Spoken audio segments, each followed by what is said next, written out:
UFC Fight Night San Diego goes down this Wednesday night, and in the co-main event, Tony Ferguson takes on our next guest, Josh the Punk Thomson. How's it going, Josh? Good. How you guys doing?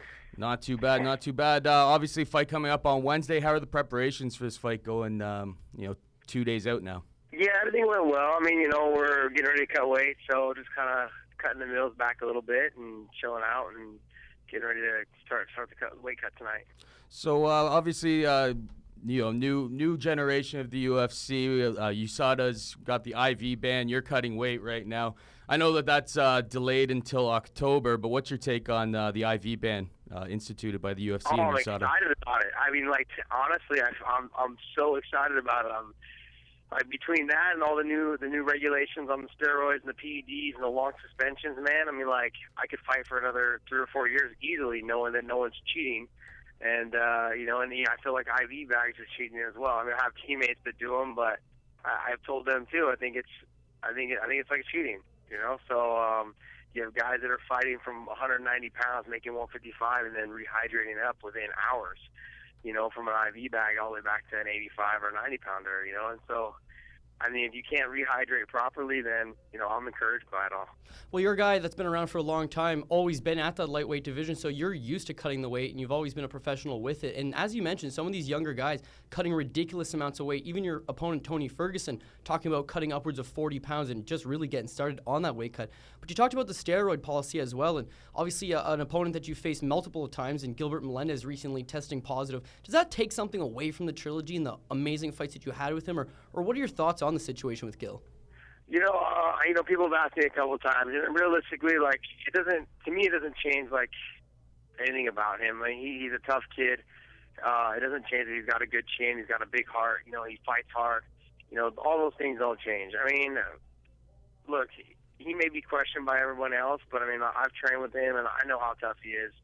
And I've fought him 3 times. I know how tough he is. I have nothing but the utmost respect for Gil. Gil came out publicly and said, hey, he messed up, and he's been suspended now for a year. I think when he comes back, he'll show that, that he didn't need that stuff and that he'll be ready to go. I mean, realistically, a year off is a long time, and I'm assuming he'll be someone that kind of fine tunes his tools, and he'll come back and he'll come on even stronger. My thing is that he's really lucky because with Shomenko from Bellator, he ended up getting a 3-year suspension. I look at a lot of these athletes, and they're very lucky, the ones that are only getting 1-year suspensions or a year and a half or whatever it is in a fine. They should be lucky because what's his name? Like I said, Shomenko ended up getting a 3-year long suspension. Well, speaking of that, as you mentioned, Gilbert Melendez, he draws the 1-year suspension, being that the fight took place in Mexico and the UFC governed it. And then you look at a guy like Shomenko, 3-year suspension. And even Mike Richmond also getting popped in California, him taking a 2-year suspension. What do you think the penalty should be? Is 1 year enough? Is that the right suspension? Or is 3 years too extreme? Or as a guy like you, would you like to see some of these guys that been tested positive, even a guy that might have 2 or 3 positive tests on his record? Do you want to see these guys wiped out of the sport for 3 years? Or is 1 year, in your opinion, that's a good amount of time to sit on the sideline and think about what you've done? No, I mean, honestly, whether it's NFL, NBA, or baseball, it doesn't matter, or the UFC, it doesn't matter. If you want to take this series to the next level, it should be a lifetime ban. You get busted one time, it's a lifetime ban.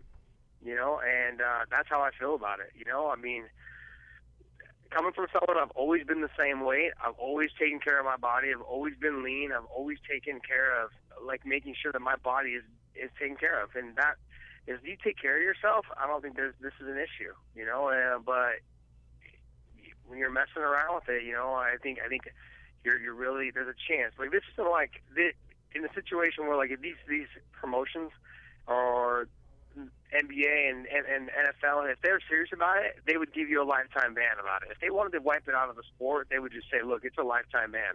That evens the playing field for everyone. But the issue that I have is that, look, this is the UFC. This is not just the UFC, but this is MMA. And I can get hurt. I can get hurt by someone who's juiced to the gills. I can get hurt by someone who's cheating. This isn't just, we're running up and down playing basketball, or, the guy in the center field's catching my ball. No, this is legit. I'm actually getting punched and kneed and kicked by these guys that are physically stronger than me because they're cheating. And if these promotions and these organizations like the NFL, if they want to take it serious, they'll just call it a lifetime ban. Look, you get busted one time, you're out. And that's how I feel about it. Now, you've been off for nearly a year now, Josh, and lots of things have changed kind of in the UFC in that time frame, most notably this drug testing policy, but also got to get your opinions on the Reebok deal. You've been around for so long, and you've always been one of the most marketable guys in the division, in the sport for that matter. You got to factor in that you could probably be making a lot more money just on sponsorships on their own. So how do you feel about this? A lot of guys, they'd say, I don't want to run around against sponsorships. But a lot of guys, they've never had to run around after sponsors because they have quality sponsors. A guy like you, you've been around for a long time. How does this work for you? How does this bode well for Josh the Punk Thomson? It doesn't work well at all, but, here's the thing is, before we get into all that, I'm encouraged by the fact that Reebok is joined with the UFC. Hopefully there's a bigger picture. I do see a bigger picture coming to fruition kind of thing. But, you see, the athletes from the NFL, right, they get a percentage of the Nike deal. They get a percentage, not of the deal, but of their jersey sales. They get a percentage of whatever Nike produces, their shoes, whatever it is, they get a percentage of all that stuff. We don't get that yet.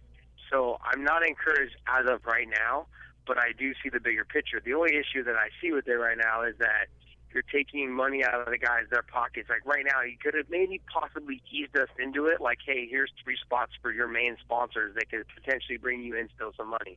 So I had 3 sponsors that were paying me on the average $55,000, just 3. Now I had other little small sponsors that were come and go, throughout, which would get it all the way up to, anywhere between $60,000 and $80,000 a fight. Well, those sponsors now are gone. I've only got 10 fights in the UFC, so I'm actually only making $8,000, like between $5,000 and $8,000, from what I look at the scale. So, am I losing money? Yeah, I'm losing my ass. But that's also part of the deal that we've been trying to renegotiate with the UFC. Just on my side, my management, my camp. You let your agent do the talking. All I have to do is just worry about the fighting. Kind of winning solves everything. We're in the middle of a contract negotiation as well. Trying to make sure that we get the type of money offered to us that we want. I'm treating this, now with the Reebok deal, all the stuff that I do with them, I'm treating them as if it's the NFL. Hey, this is the deal. If not, there's other teams that I can fight for. There's other teams that I can play for, kind of thing, And you gotta hit the free market agency sometimes to see if your value is worth something else over there, as well as if it's worth here.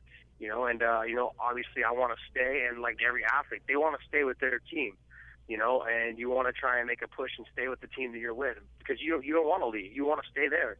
But the issue is that you got to go where you're respected. You got to go where you feel like you're appreciated. And that generally shows. It generally shows by the amount of money that they're willing to pay you. Let's get back to your fight here. Tony Ferguson, a jiu-jitsu guy, likes to pull guard a lot of times. What are your thoughts on Ferguson heading into this fight Wednesday night?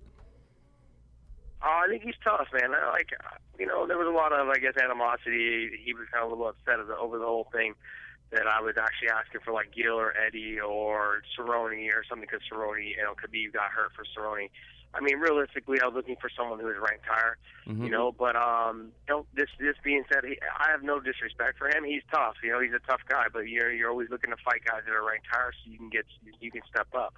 And he's got heavy hands. He's not the most technical on the feet, but he does have heavy hands. So you got to be cautious of that. As far as his grappling, he's crafty, he's not going to do anything I haven't seen, but he will do things that are unexpected, which is different, so he will go ahead and try and hit a darsh from a standing position. He'll just fall to his back. He will try and jump guard for a guillotine.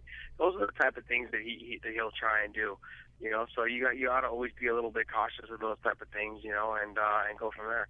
But realistically, I feel pretty good about the whole fight. I got to go in there, and just kind of let him come to me and pick him apart, and wait for him to make mistakes, and and every once in a while, go ahead and push him into a corner, and just let him know who I am. Well, as you mentioned, you asked for higher-ranked opponents, and honestly, Josh, you're somebody who's lost your last 3 fights all by way of split decision. The Bobby Green fight, super close, hotly contested split decision. The fight prior to that, Benson Henderson, the majority of people felt you won, and then even before that, the last fight against Gilbert Melendez, the exact same situation. If not for the injuries and not having to take this year off, and if a couple judges see it your way instead of the split decisions every time, you are the number 1 ranked guy in this division. So is it not frustrating sitting on the sidelines, analyzing it, and knowing to yourself, I want to fight the best guys. I want to fight the absolute division.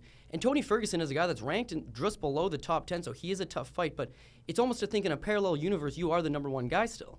Yeah, I'm just, my biggest thing is all I've done is ask for higher ranked guys. I'm like, look, give me the best guys. That's all I've done ever since I've come back into the UFC. And I keep getting guys, keep getting offered guys that aren't ranked either in the top 10 or just not even ranked in the top 15. You know, I mean, I had to fight for the Benson fight, you know, so the title shot was taken away when I was supposed to fight Pettis for the title. The title shot was taken away. You know, Pettis got hurt. Then they turned around and offered me someone that was like that was barely, not even on the, I don't even think in the top 15. You know, and I turned it down. I said, no, how are you going to go from giving me a title shot to offer me someone who's not even ranked in the top 15? You know, and I felt like for a while there that I was getting Dan Henderson. You know, like they did the same thing kind of similar to Henderson, where Henderson was supposed to fight John Jones, and basically John Jones got hurt, and John Jones sat out for a while, and then Dan Henderson fought someone else, and Dan lost, and then then obviously, didn't fight for the title, and then it's like a whirlwind. It's like I feel like a little bit of it is my age, that I am older, even though I am a veteran, that I am older, and that the opportunities that they're looking to get their younger guys to build their names on me, and when all I've been doing is I've just been asking for the better guys. When I first came into the UFC, all I heard was, these guys don't want to step up and fight the tough guys. Well, all I've done is ask for the toughest guys. I've asked for Gilbert, I've asked for Eddie Alvarez, I've asked for Cerrone, I've asked for Dos Anjos. I asked for all those guys before Dos Anjos was even, I think he was ranked number 5 and I was number 3. I was like, look, you know what? Give me those guys then. That's fine. But instead they're giving me guys, Michael Johnson, a Tony Ferguson. I mean, I don't even know there was a Russian guy that they offered me, a while back, and I didn't even know who he was, and I was like, never even heard of him. Obviously, Gilbert Melendez, guys like that, and it's nothing against them personally. Look, I'm towards the end of my career. I want to fight the best guys, the guys that are ranked high, the guys that have names, those type of guys. Those are the guys that I want to fight.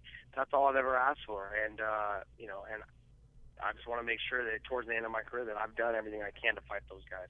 Well, I think it's safe to say that you have done everything you can, and every time that you get the call, you always put on a good performance, compete with the top guys in the UFC, Strikeforce, every promotion that you fought in. So I just want to thank you for your time there, Josh. All right, guys, take it easy, and thanks for having me. UFC Fight Night San Diego goes down this Wednesday night. Make sure you tune into Fight Network's preview show at 7:30 p.m., which will be followed right afterwards by the prelims, and then go over to TSN to watch the main card. For more information, go to fightnetwork.com. Make sure to tune in to our preview show at 7:30 p.m.